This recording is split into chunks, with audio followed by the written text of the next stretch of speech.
Salut tout le monde, bienvenue dans cette nouvelle émission de Manga Doc. Aujourd'hui on va parler des mangas qu'on a achetés juste avant le confinement.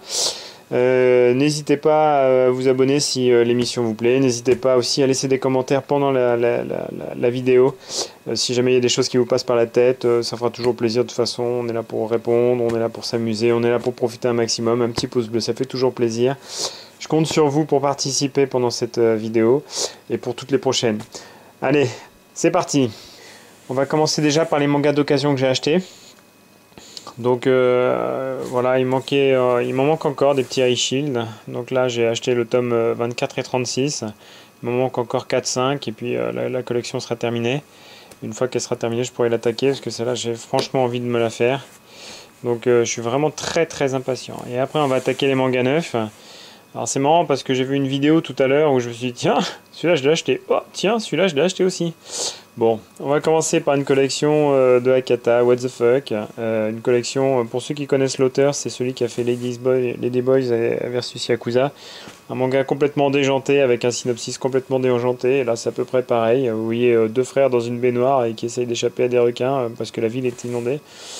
Le synopsis de départ, franchement, c'est déjanté. Et les dessins sont, comme d'habitude, déjantés. C'est vraiment une collection What the Fuck. Donc voilà, je la cale dans les collections neuves. Une collection que j'avais vue en termes de présentation et de synopsis, ça vraiment m'a fait de l'œil, ce petit isekai. Le thème m'avait bien plu, alors après j'espère que ça suivra à l'intérieur. C'est une collection de chez Doki Doki. Avec les isekai on est toujours un peu surpris, parfois il y a du très bon, parfois il y a du vraiment très mauvais. Donc là j'espère que ça sera pas trop mal. Hop là. Après une autre collection, j'avais laissé passer le premier tome en attendant de voir ce que ça allait donner. Visiblement le tome 2 est sorti et tous ceux qui l'ont lu en ont fait d'excellents retours. Donc bon, bah, j'ai commandé le tome 2. Enfin j'ai commandé, non j'ai pas pu le commander, mais il faut que je pense à le prendre parce que là pour l'instant il n'y a plus aucune commande qui est honorée pour le moment. Donc a priori c'est quand même assez fandard. Donc voilà, je croise les doigts pour que ce soit bien. Alors là, c'est voilà, tu te reconnaîtras hein, si tu sais pourquoi je l'ai acheté. Bah voilà, je comptais pas du tout acheter ce manga-là, sauf que voilà, j'ai vu une présentation, en l'occurrence d'Authentic Manga, et qui franchement était en train de faire l'éloge de ce manga-là. Donc effectivement, la couverture est absolument magnifique. Les dessins sont simplistes à l'intérieur, hein, ils sont vraiment simplistes, mais voilà, il n'y a pas beaucoup de pages blanches, il n'y a pas beaucoup de zones sans dessin. Bon, forcément, il faut que j'en trouve une. Mais du coup, il avait l'air très bien réalisé. Et puis, c'est un one-shot. Ce qui m'ennuie, c'est vraiment la taille du manga. Il n'a pas du tout un format habituel. Donc, j'espère que ça ne créera pas trop de problèmes dans l'agencement de ma bibliothèque. Dans la même lignée que Jizo, toujours à cause d'un ami, on va dire maintenant, hein, parce que voilà, on se rencontre sur YouTube et puis on finit par faire des choses un peu similaires. Donc il m'a été conseillé, moi c'est vrai que j'avais lu le petit fascicule de Drifting Dragons et franchement j'avais trouvé ça tout pourri, ça m'avait pas du tout plu. Et puis au fur et à mesure que les tomes sont sortis, le 1, le 2, le 3, faut dire que les jaquettes sont quand même magnifiques, hein, en soi elles sont vraiment très belles. C'est vrai que quand on les voit, on se dit bah ouais tiens, c'est vraiment très sympa là, c'est une fois enfin bon. Je demande à découvrir. Voilà, elles sont assez grosses, hein, c'est une édition de chez Pika. Bon, je sais pas, la tranche ne retrace pas un truc particulier, mais à voir ce que ça donne, je peux pas vous dire.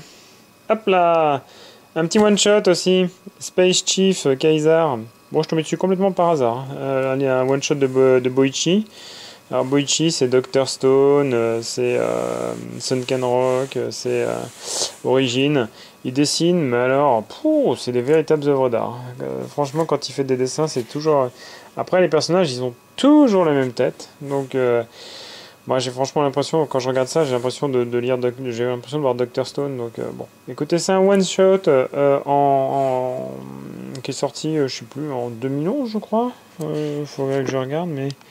2011, ouais. 2011. Et il traînait dans les rayons de mon revendeur habituel. Je dis, oh bah tiens, Boichi, one shot. Bon, bah je le prends direct. Franchement, je sais pas ce que ça vaut. Hop là, Aijin tome 15. Alors on est sur un nouvel arc. Franchement c'est une bonne série. C'est pour ceux qui connaissent pas, c'est bon, ça fait 2 tomes qu'on a commencé un nouvel arc. Je me souviens pas du début de l'arc précédent. Franchement je me souviens pas. Mais c'est vraiment une excellente série. Par contre en revanche c'est pas à mettre entre toutes les mains, hein. Il y a quand même de l'hémoglobine. Il y a quand même pas mal de choses qui sont pas toujours à mettre devant tous les regards. C'est le scénario, il est relativement bien travaillé. Et c'est vraiment un manga qui, à mon avis, enfin s'il continue dans la même lancée, ça va être une tuerie. Après, hop là, je dois être l'un des rares à lire No Guns Life, hein. S'il y en a quelques-uns d'entre vous qui lisent No Guns Life, bah, je veux bien que vous me le précisiez, parce que honnêtement, j'ai pas l'impression qu'il y ait beaucoup de lecteurs. À chaque fois, j'ai l'impression d'être le seul à l'acheter. Pourtant, c'est vraiment assez intéressant. J'aime bien le principe. Il y a une présentation de Colorless la dernière fois. J'étais en train de et du coup, pendant que je lisais, je trouvais qu'il y avait quelques similitudes avec No Guns Life, bien que je préfère quand même pour le moment No Guns Life. Donc ça, c'est une collection de chez Big Cana. Ils sont big. Ils sont vraiment très sympas.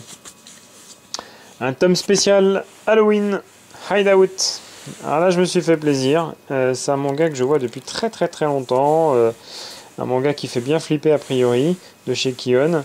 Et là, très honnêtement, celui-là, ça fait plusieurs fois que je passe devant et je me dis, la couverture, elle est magnifique. Il y a vraiment l'impression de 3D. Elle est vraiment superbe. Après, je sais plus si c'était celle-là. Ouais, c'était ça. Là, vous voyez, je trouve que la jaquette est vraiment super bien faite. Aussi bien à l'intérieur qu'à l'extérieur. Bon, à l'extérieur, on n'en voit pas, mais bon. Moi, je trouve vraiment que c'est vraiment très bien fait. Je le remettrai après à la fin de la vidéo, hein. Ne vous inquiétez pas. Après, hop là, le tome 1 de Old Boy. Bon, celui-là, il est gros, hein. Il est gros, il est cher, mais bon, ça fait partie quand même, à mon sens. Les tomes sont vraiment superbes, mais ça serait dommage de passer à côté de la réédition. Elle est vraiment très jolie. Hop là, bon, 416 pages en plus, il y en a pour... Oh, le tome 2, tiens. Bah oui, le tome 2. Eh oui, j'avais commandé le tome 1 et le tome 2. Allez, on passe à la suite maintenant. Ah, le tome 3. Mais qu'est-ce que tu fais là, toi? Ouais, bah ouais, effectivement, il fallait absolument que je le prenne. Bon, ben, pas de surprise, hein. Le tome 4. Voilà, donc j'ai complété la collection All Boy. Le seul problème de All Boy, bah, c'est le format, hein. Franchement, j'espère que ça rentrera dans la bibliothèque. En tout cas, les tomes sont vraiment... bon, ils sont pas magnifiques, mais honnêtement, la collection, elle a de la gueule, hein, quand on la regarde comme ça. Mais sinon, c'est vrai que bon, voilà, il n'y a pas de surprise. La jaquette sur le côté, la tranche, elle n'est pas extraordinaire, mais bon, à la limite, c'est pas ça qu'on cherche. Voilà, donc tout ça, c'était pour vous dire que bah, c'est des mangas que j'ai réussi à acheter en pré-confinement.